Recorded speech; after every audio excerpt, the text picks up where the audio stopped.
CBN Saúde. Oferecimento Seibin Medicina Diagnóstica. 37 anos inspirando pessoas a cuidar de pessoas. Conhecida como uma doença silenciosa por não apresentar sintomas tão evidentes, a osteoporose atinge no Brasil cerca de 15 milhões de pessoas, segundo estatísticas da Organização Mundial de Saúde. Esses dados são relevantes uma vez que as complicações da doença crescem com o envelhecer da população. Eu converso sobre esse assunto agora com Verusca Atala, médica reumatologista, que está aqui no estúdio com a gente. Obrigada pela presença, doutora. Bom dia, eu que agradeço o convite. Obrigada. Doutora, osteoporose é basicamente a perda de massa óssea, né? A gente estava conversando sobre isso antes de a entrevista entrar no ar. E existem vários tipos de osteoporose, porque sempre a gente pensa em pessoas mais velhas, né? Pessoas com mais idade que acabam sendo aí acometidas pela doença. Mas existe uma série de fatores, então, que pode levar à osteoporose, inclusive em pessoas mais jovens? Exatamente. A osteoporose é exatamente isso, é a diminuição, a perda progressiva de massa óssea. O osso fica enfraquecido, fraco e mais predisposto a fraturas, né? A osteoporose, ela pode ser a osteoporose senil, que atingindo tanto homens como mulheres acima de 70 anos, né? A osteoporose pós-menopausa, principalmente nas mulheres, havendo aí uns fatores hormonais, a queda de estrógeno na pós-menopausa, né? E temos também a osteoporose secundária. O que seria a osteoporose secundária? Secundária a algum uso contínuo de alguns medicamentos, como corticosteroides, ou então ao tratamento de hormonioterapia realizado em alguns tipos de câncer, câncer de mama, né?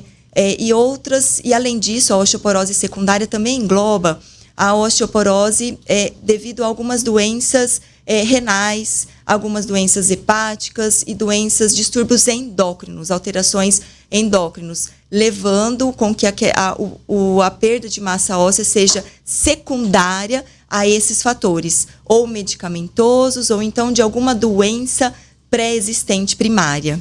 E doutora, muitas vezes o diagnóstico vem depois de quedas desse paciente, né?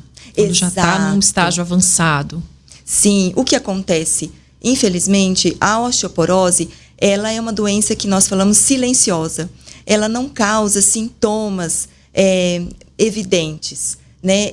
O sintoma que ela vai causar, o primeiro sintoma, vai ser relacionado à fratura, já decorrente daquele osso enfraquecido, né? Então, a microfratura, às vezes a fraturazinha de vértebras, ou então fratura por simples queda da própria altura do paciente. E aí que nós vamos, pós-fratura, o quadro de dor, e aí vamos atrás e aí evidenciamos já a osteoporose já instalada. Esse é o grande problema. E dá para evitar o avanço dessa doença que é crônica, então? Sim, nós podemos sim evitar. Após a doença já instalada, nós temos o tratamento medicamentoso específico e que deve ser individualizado cada caso. Por quê? Precisamos nos atentar primeiro à causa dessa osteoporose. Se ela é uma osteoporose secundária, nós temos que primeiro tratar a causa, né? Primária, e se sendo uma osteoporose primária, se é uma osteoporose mais relacionada à pós-menopausa, a causa principal, né, dessa osteoporose, e então um tratamento individualizado.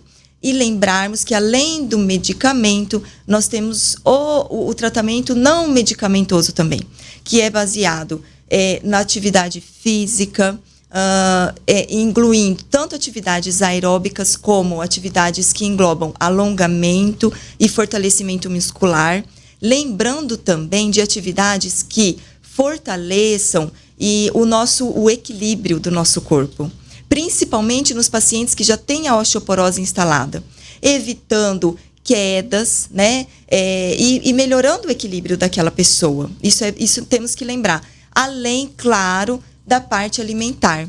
Uma alimentação balanceada, saudável, rica em alimentos ricos em cálcio, vitamina D e outros minerais que ajudam nesse metabolismo ósseo, né?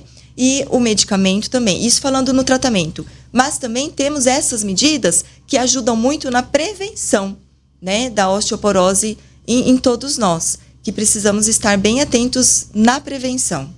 E a importância também, não é, doutora, de adaptar a casa para essa pessoa que está em tratamento com a doença, né? Evitar novas quedas. Exatamente. Isso também é muito importante nós lembrarmos. A adaptação. Temos um paciente com osteoporose, já em tratamento, com as medidas farmacológicas necessárias e não medicamentosas, né?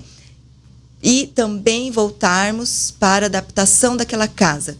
Retirar, colocar tapetes, ou retirar os tapetes, é melhor ainda. Evitar objetos no chão, prestar atenção em objetos que às vezes, né, podem servir de instrumentos para uma queda. Prestar atenção do piso, colocar corrimões no banheiro, colocar banquinhos dentro do box do banheiro, no chuveiro, para auxiliar aquela pessoa durante o banho, né? Medidas simples, né, doutora, que podem ajudar simples, no dia a dia dessa pessoa. Exatamente, medidas simples, mas que são essenciais na prevenção de novas quedas e novas fraturas, né? Com certeza. Médica reumatologista Veruz Catala, doutora, conversando aqui com a gente, trazendo informações importantes em relação à osteoporose, lembrando que é uma doença silenciosa, então é importante que as pessoas fiquem atentas, né, a uma possível queda, alguém que de repente possa até reclamar de um pouquinho de dor, às vezes é só um pouquinho, mas pode ser também um sinal de alerta.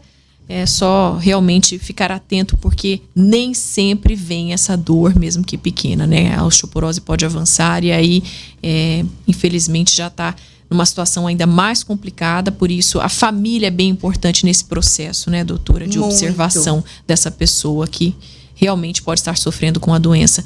Muito obrigada pela sua participação. Eu que agradeço. Muito obrigada pelo convite. Estamos à disposição. Um bom dia para vocês. Bom dia. 9h45 em Mato Grosso do Sul.